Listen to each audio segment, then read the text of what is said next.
नमस्कार, स्वागत है आप सभी का। मैं हूं आपके साथ कुमार कुणाल धीरज। खबरों की शुरुआत इस वक्त की बड़ी खबर से करते हैं, जहां जम्मू कश्मीर के पुलिस महानिदेशक यानी डीजीपी नलिन प्रभात ने श्रीनगर के पुलिस नियंत्रण कक्ष में पुलिस, सीआरपीएफ, आईटीबीपी, यातायात पुलिस, रेलवे और विभिन्न सुरक्षा और खुफिया एजेंसियों के अधिकारियों के साथ आगामी अमरनाथ यात्रा 2025 के लिए सुरक्षा व्यवस्था की समीक्षा के लिए संयुक्त बैठक की अध्यक्षता की।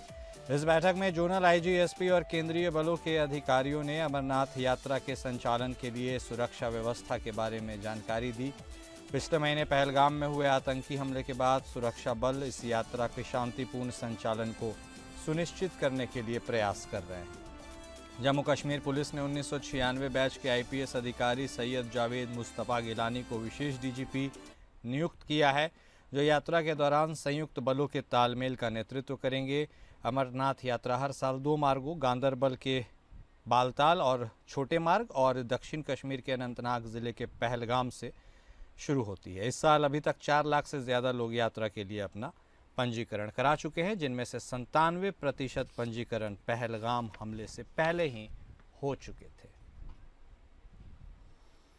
जम्मू कश्मीर यात्रा को सुरक्षित करने और इसके जरिए जम्मू कश्मीर में जो पर्यटन उद्योग है उसके लिए भी लोगों को जागरूक करने के लिए सुरक्षा बल प्रयासरत है। हमारे साथ हमारे संवाददाता शेख दाऊद जुड़ गए हैं, उनका रुख करेंगे। जी शेख, अमरनाथ यात्रा की तैयारियों के बारे में आपसे जानना चाहते हैं। कैसी है वहां पर सुरक्षा व्यवस्था, यातायात के संचालन के लिए तमाम उपाय, क्या कुछ नज़ारा है और कैसे रहने वाली है इस बार अमरनाथ यात्रा? बिल्कुल, अब नेक्स्ट मंथ से अमरनाथ यात्रा शुरू हो जाएंगे और आपको बताते चलूं कि जिस तरह यहाँ पे जो पहलगाम अटैक हुआ है पिछले मंथ, तो उसको मद्देनजर रखते हुए सिक्योरिटी को हाई अलर्ट कर दिया गया है, क्योंकि जो अमरनाथ यात्रा है वो 2 रूटों से गुजर जाते हैं, एक तो पहलगाम और एक सोनमर्ग से। तो कल यहाँ के एडमिनिस्ट्रेशन और एलजी के कुछ अफसरों ने भी यहाँ के सिक्योरिटी एजेंसी के साथ मीटिंग की, और जिसमें ये बताया जाता है कि अलग अलग जितने भी बटालियन है, चाहे सीआरपी हो, आर्मी हो, पुलिस हो और रेलवे के हो, उनको वहां पे डिप्लॉय कर दिया गया है ताकि किसी किस्म का कोई नाखुशगवार वाक़ा पेश ना आए।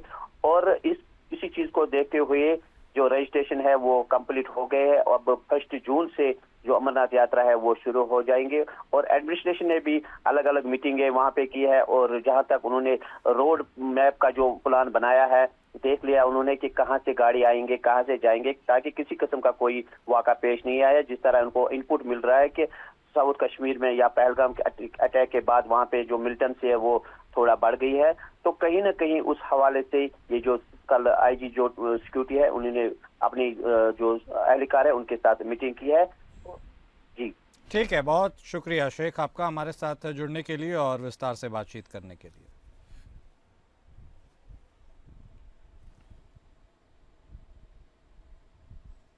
और इस बीच अगली बड़ी खबर झारखंड से आ रही है, जहां झारखंड के मुख्यमंत्री हेमंत सोरेन से जुड़े रांची के बड़गाई इलाके के 8.86 एकड़ स्थित जमीन घोटाले से जुड़े मनी लॉन्ड्रिंग के मामले में दूसरे आरोपियों यानी मोहम्मद इरशाद, जेएमएम नेता अंतु तिर्की और अफसर अली की जमानत याचिका पर आज सुप्रीम कोर्ट सुनवाई करेगा। तो यह बड़ी खबर हम आपको बता रहे हैं, जहां बड़गाई इलाके के 8.86 एकड़ कथित जमीन घोटाला का मामला है, जहां जमानत याचिका पर आज सुप्रीम कोर्ट सुनवाई करेगा। जिनके बारे में सुनवाई होनी है वो अन्य आरोपी हैं, वो उनमें मोहम्मद इरशाद, अंतु और अफसर अली शामिल हैं। आरोपियों ने सुप्रीम कोर्ट में याचिका दाखिल की है।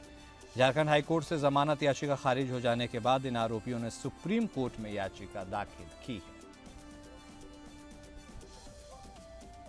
तो यह बड़ी खबर आपको झारखंड से बता रहे हैं, जहां झारखंड के कथित जमीन घोटाले का यह मामला है। हमारे साथ हमारे संवाददाता विवेक सिंह चंदेल जुड़ गए हैं, उनका रुख करेंगे। जी विवेक, एक वक्त झारखंड के सीएम की मुश्किलें काफ़ी बढ़ गई थी इस जमीन घोटाले से, लेकिन अन्य आरोपियों ने जो याचिका दाखिल की है उसकी सुनवाई आज सुप्रीम कोर्ट में होने वाली है। क्या कुछ प्रमुख बिंदु रहने वाले हैं और कैसे सुनवाई आगे बढ़ेगी?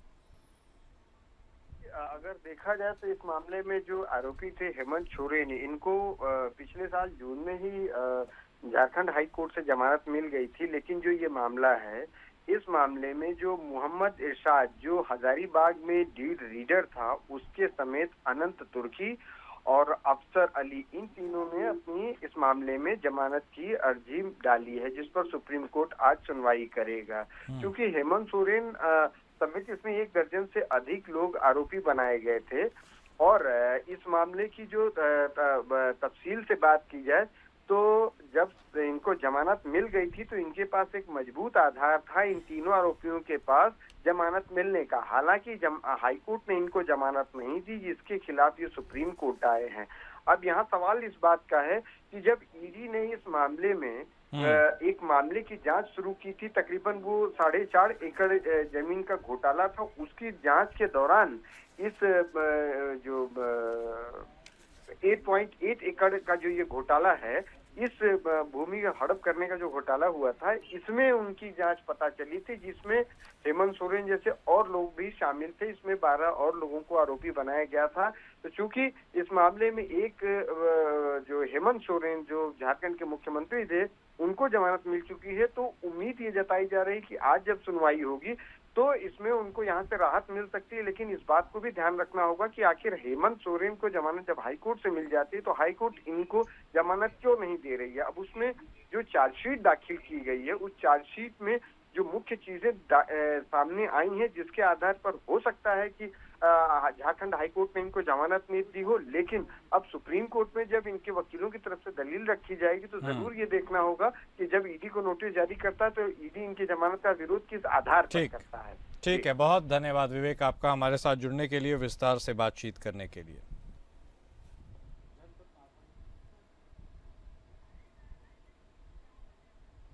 और इस बीच अगली बड़ी खबर उत्तर प्रदेश के गाजियाबाद से आ रही है, जहां मोस्ट वांटेड आरोपी को पकड़ने गई पुलिस की टीम पर हमले का एक मामला सामने आया है। इस दौरान भीड़ ने पुलिस टीम पर पत्थरबाजी और गोलीबारी भी की है। तो ये बड़ी खबर गाजियाबाद से हम आपको बता रहे हैं, जहां वांटेड को पकड़ने गई पुलिस की टीम पर हमला हुआ है। भीड़ ने पत्थरबाजी और फायरिंग की है और इस दौरान गोली लगने से एक कांस्टेबल घायल हो गया, उसे अस्पताल ले जाया गया। अस्पताल में डॉक्टर्स ने उसे मृत घोषित कर दिया।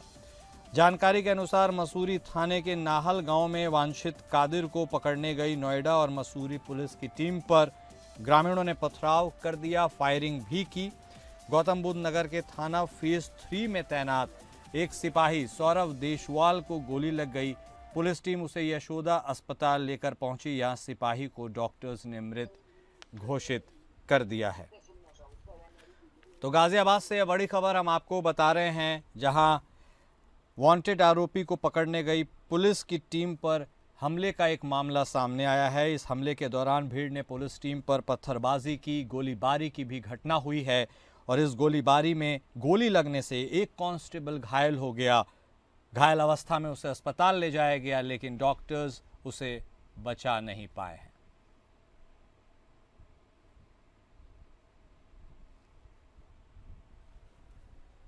और हमारे साथ हमारे संवाददाता राजीव मिश्रा जुड़ गए हैं लाइव इसी खबर पर, उनसे बातचीत करेंगे। राजीव, पुलिस टीम पर हमला हुआ है उत्तर प्रदेश के गाजियाबाद में, यह अपने आप में बताता है कि कहीं न कहीं अपराधियों के हौसले अभी भी बुलंद हैं। यह ताज़ा मामला क्या है, कैसे हमलावरों ने हमला किया है और मौजूदा स्थिति के बारे में भी बता दीजिए।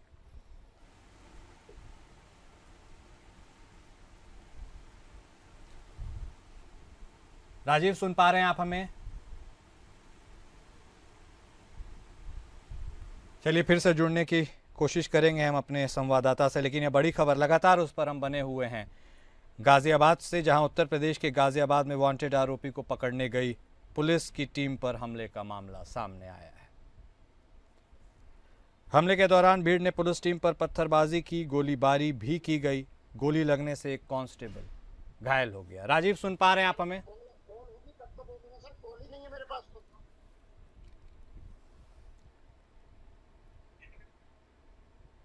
पत्थरबाजी और फायरिंग में कांस्टेबल की मौत हो गई है और हमले के दौरान भीड़ ने पुलिस टीम पर पत्थरबाजी और गोलीबारी की है। एक बार फिर से हम अपने संवाददाता से जुड़ने की कोशिश करेंगे। राजीव, सुन पा रहे हैं आप हमें?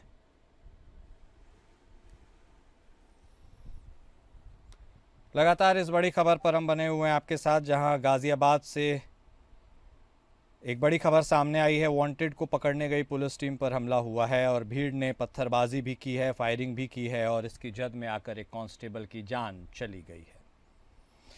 यह पूरी घटना मसूरी थाने के नाहल गांव की है, जहां वांछित कादिर को पकड़ने गई नोएडा और मसूरी पुलिस की टीम पर ग्रामीणों ने पथराव किया, फायरिंग भी कर दी और गौतम बुद्ध थाना फेज 3 में तैनात एक सिपाही सौरभ देशवाल को गोली लग गई। पुलिस टीम उसे यशोदा अस्पताल लेकर पहुंची। सिपाही को डॉक्टर्स ने मृत घोषित कर दिया।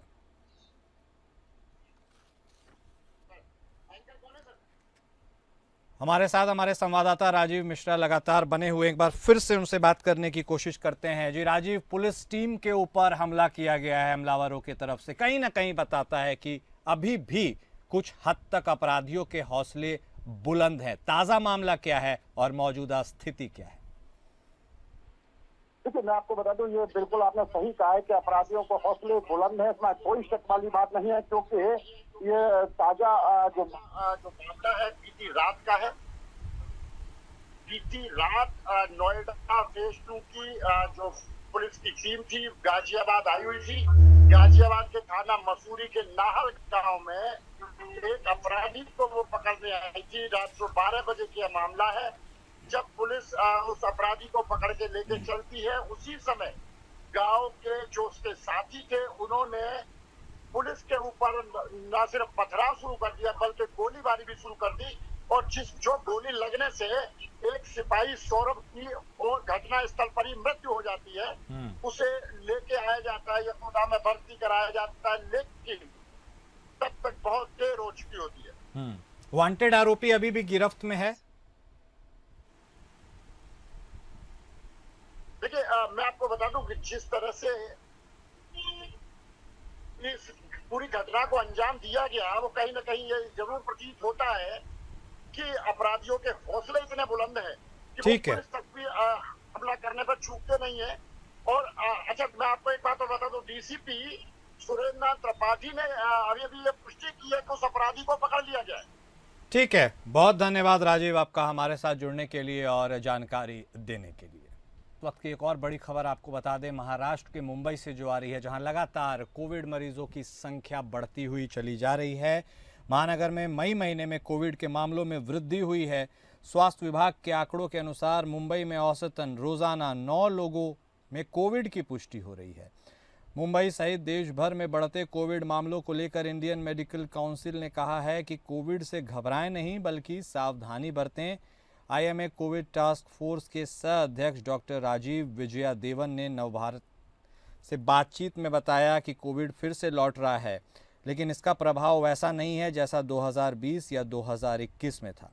उन्होंने कहा कोविड अब चक्रों में आता रहेगा, यानी हर कुछ महीनों में इसके नए रूप देखने को मिल सकते हैं।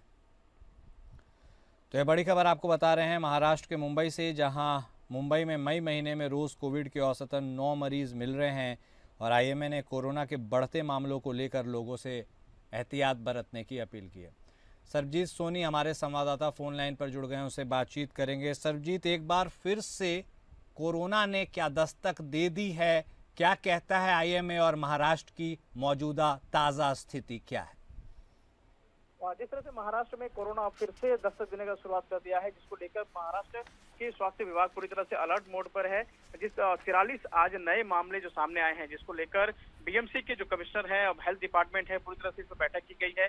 बैठक में जितने भी अस्पताल हैं वहां पर जो एक रिजर्व जो है कोविड का जो बेड है उसे रखने के लिए कहा गया और लोगों से मास्क फिर से अपील करने के लिए जो लोगों से अपील की गई है कि फिर से मास्क यूज किया जाए और अगर सर्दी जुकाम होता है तो अपना इसका टेस्ट किया जाए।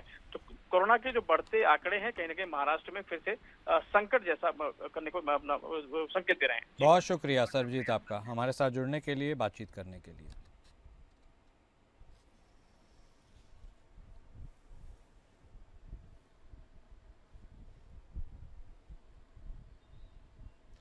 वहीं पीलीभीत के पूरनपुर तहसील क्षेत्र में 2 किसानों की जान लेने के मामले में और इसे जान लेने वाली बाघिन को आखिरकार वन विभाग की टीम ने कड़ी मशक्कत के बाद पकड़ लिया।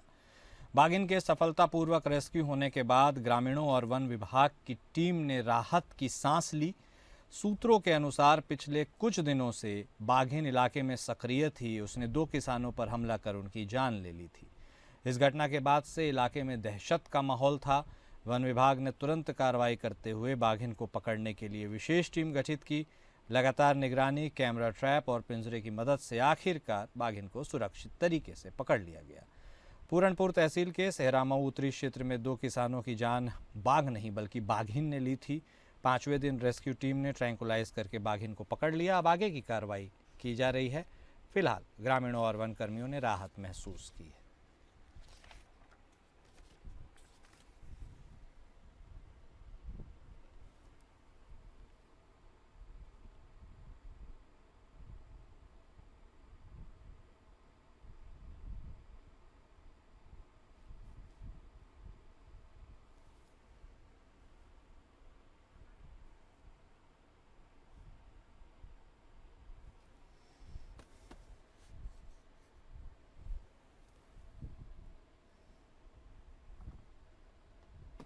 वहीं देश की सर्वोच्च अदालत ने भले ही तंबाकू उत्पादों पर बैन लगा दिया हो, लेकिन फिर भी पान मसाला लोगों की पहली पसंद बना हुआ है। पान मसाले को तैयार करने के लिए कंपनियां कत्थे का उपयोग करती हैं और ये कत्था खैर की लकड़ी से निकाला जाता है।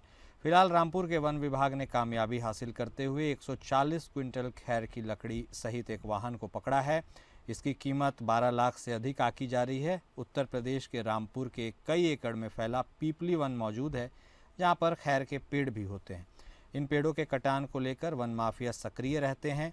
कभी कभी वर्दीधारी और वन माफिया के बीच मुठभेड़ भी देखने को मिलती है। डीएफओ प्रणव जैन का भी कहना है कि जो भी वन संपदा को नुकसान पहुंचाएगा उसके खिलाफ सख्त कानूनी कार्रवाई की जाएगी।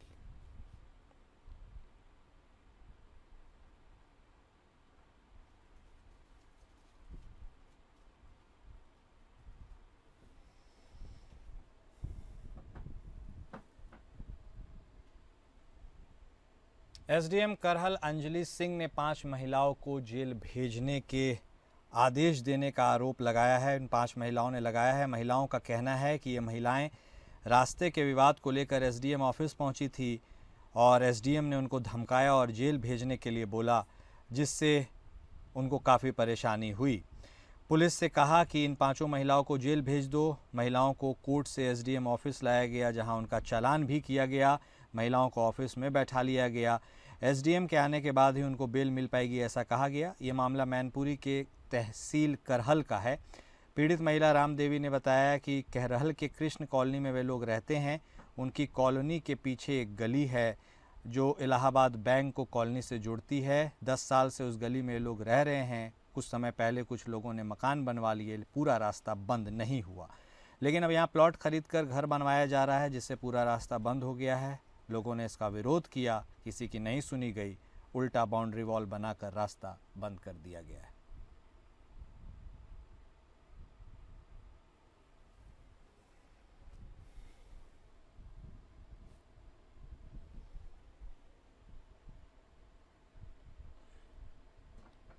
और फिलहाल इस बुलेटिन में अभी के लिए बस इतना ही।